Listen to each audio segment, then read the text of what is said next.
Disclaimer: this video and all its contents are Ngozi's opinion and that of some people who contributed. We're all entitled to our opinions, so enjoy.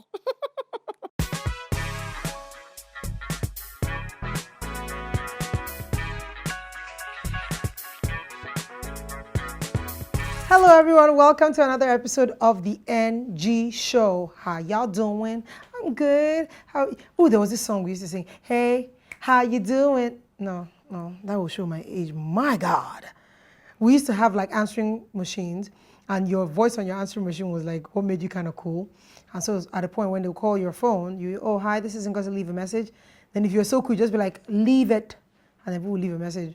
And then there was a point where you were like, hey, how you doing? Sorry you can't get through. Why don't you leave your name and your number, and I'll get back to you. And then my mind was cool. God damn. It's kind of thing that my son will hear and be looking at me like.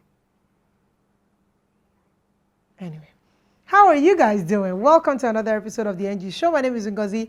On today's episode, I am talking about Nigerians and the need to raise other people's children. Now, before you jump at me, we've heard it takes a village to raise a child, but we're not in the village anymore, but okay, fine.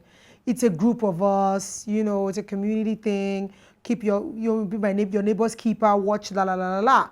But the problem is that these village people have come to the township and they still want to raise villagers. That's the problem.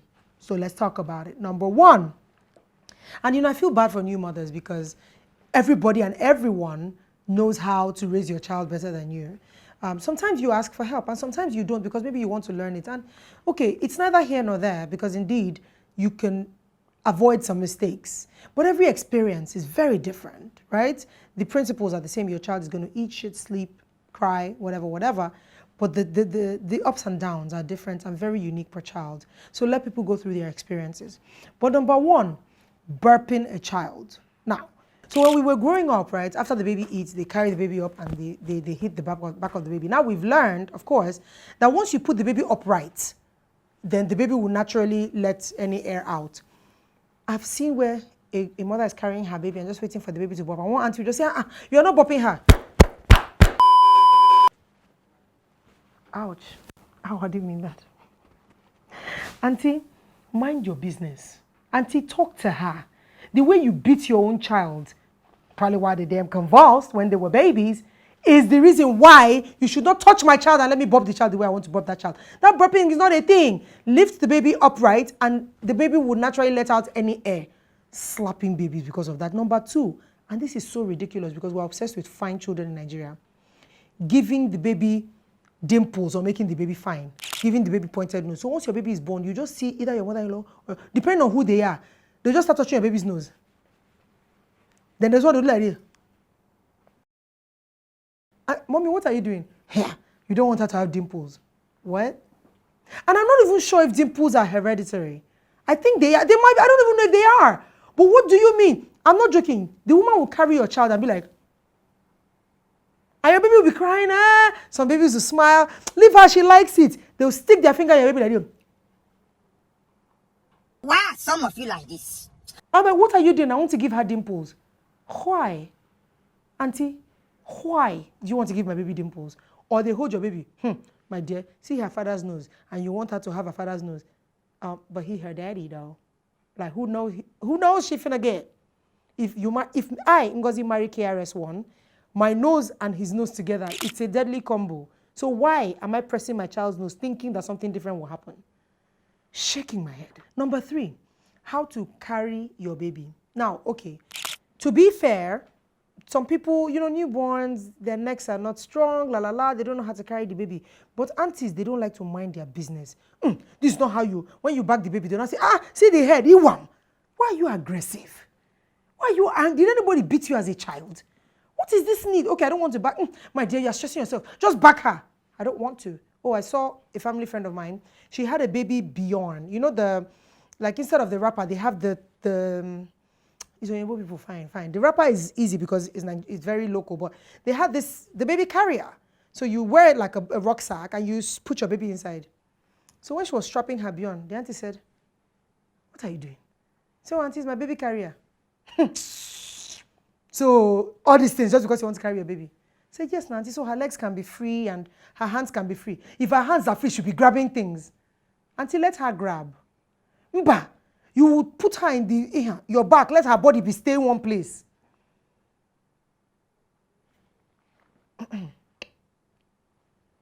Number 4, and this one irks me, especially because we live in 5 million degree weather, covering the child. Ha! Ne. She will catch cold, and then they will proceed to put a child in the middle of just sun, head warmer, sweat, onesie inside, singlet, shorts, socks, shoe, sweater, head warmer. Does the child belong to the devil?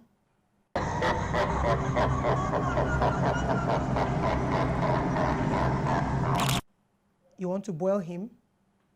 Did his ancestors offend you? Are you trying to roast him? Then the mother will not carry the child. That's why the child will be crying. Maybe he's hungry. He's not hungry. He's dying from inside. Release him. Remove the head warmer, even if it's only the head warmer. So his head does not roast. He's sweating. Are you sure he's feeling well? Are you serious right now? Number 5. This one actually gets to me, and it relates to that number 2 of pointed nose and dimples. So these, especially with the girl child, when the baby is born, and you are giving the baby the bath, you are not bathing her well. While older woman is not bathing your child, they now start pressing their bum, and for lack of a better word, shaping it. Auntie, what are you doing? You have to mold your bum. Don't want her to have bum. Auntie, have you seen her mommy? Have you seen her daddy's bum? Have you seen all her aunties on the father and the mother side? Which one of them have? The only way she gonna get a bum is when she visits her doctor at a later stage, if she has money.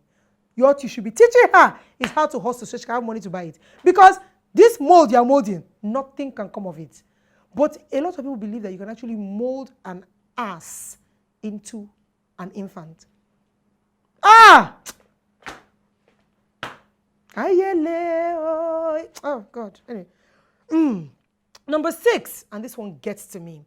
Again, it's part of a village. It takes a village to raise a child, la, la, la, la, la. People do not mind their business when it comes to raising your child. A friend, young lady, was in an Uber with her mom. And after she and her mom, they had banter. They're very free. They talk to each other. They had some banter, la, la, la, la. When she got out of the Uber and then her mom continued the journey, the Uber driver now said, hey, was that your daughter? Say yes. You're allowing her to talk to you like that. Madam, you cannot allow. Mr. Uber, how are your children doing? What do they do? Because my daughter, she's doing fine, thank you very much. What is you? And it's always villagers.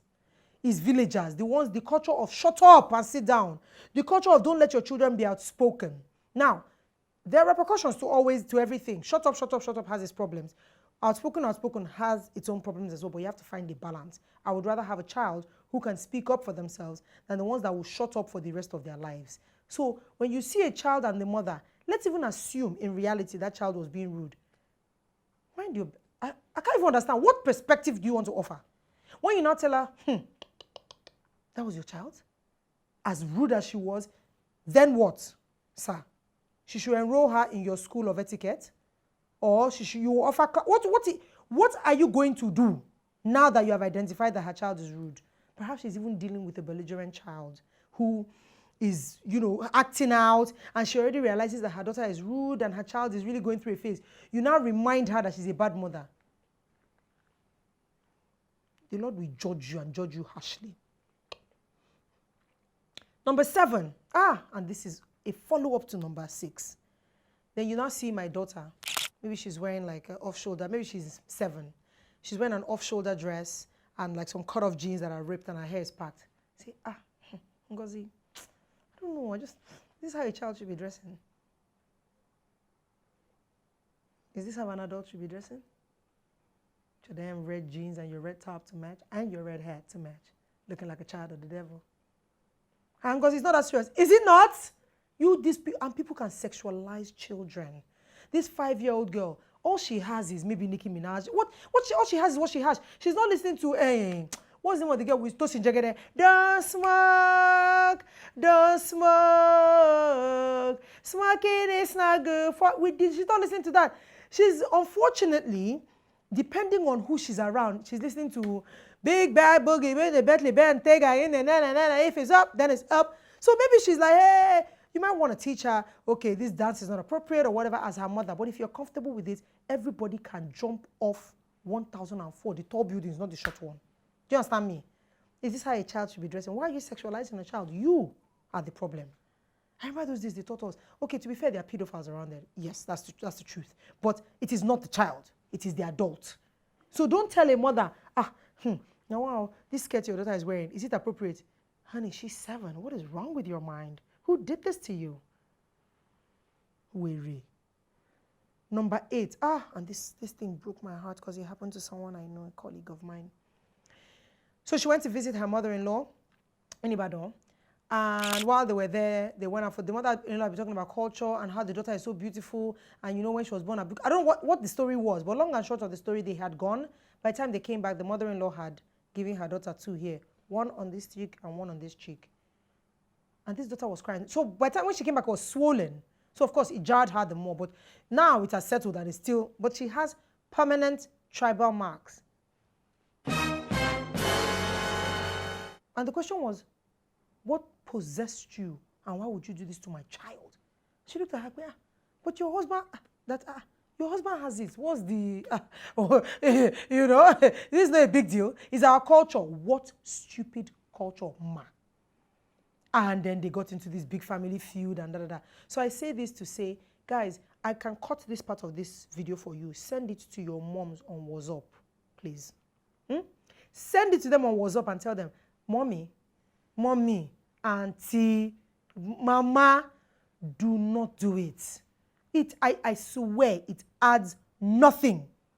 That thing they told you, I don't even know what the essence. You cut the chick, then when she comes back in her next life, she will, I don't know what that thing was about, but please don't. I don't even think they will even listen. I feel like they already believe what they want to believe. But try, just send it to them on WhatsApp, because you know they're in on WhatsApp. And finally, in the same vein, okay, so you know we've grown up in a society where a responsible man has short hair, well-groomed, full stop. Thankfully, all these young boys are expressing themselves, carrying their hair. Some have dreadlocks, Worldie's hair is green. People have pink hair. They are expressing themselves creatively. In the eyes of many adults who are 60 and over, they are homeless. That's your wahala. If my little child, who is 3 years old, I decide that his hair is so cute, I want to leave him with his nice little mohawk and his afro. This happened to someone I know as well. Went to go and visit the parents of her, actually was the girl's parents, unfortunately, at this point, and they cut her son's hair. Cut it all the way down, boom. Wait, this hair, did you ever cut the first hair? She said, what first hair? I said, you have to cut the first hair. Why? And that first hair myth, we also think is because maybe the way the baby sleeps when they're very young affects different sides of the head. So the hair doesn't grow evenly. So you take it all off and let it start, together. But if that didn't happen to your child, why are you cutting my child's hair? So these people proceeded to cut her baby's hair and she went bananas. Guys, please, advise your parents, Nigerians, and if you're a young person and you do it, stop it. Stop advising people on how to back their children, how to give the children dimples, how to mold the leg of the child, how to adjust the nose shape of the child, how to give the child bomb, how to cover them in 90-degree heat. Stop it. If my teenage daughter expresses herself and yours doesn't, yours is the sit down, stand up, don't talk, don't move. My son, he's expressive. There are the negative sides of it. I curb his enthusiasm. But you're not going to tell him to shut up. Not on my watch. Okay, I've ranted enough. Thank you so much for watching. I know you have a lot of comments. Does your beeswax? Go ahead. Make the comments in the comment box under the screen. Click the subscribe button. Thank you so much for sticking it out with me. My name is Ngozi. And until next time, please keep it real.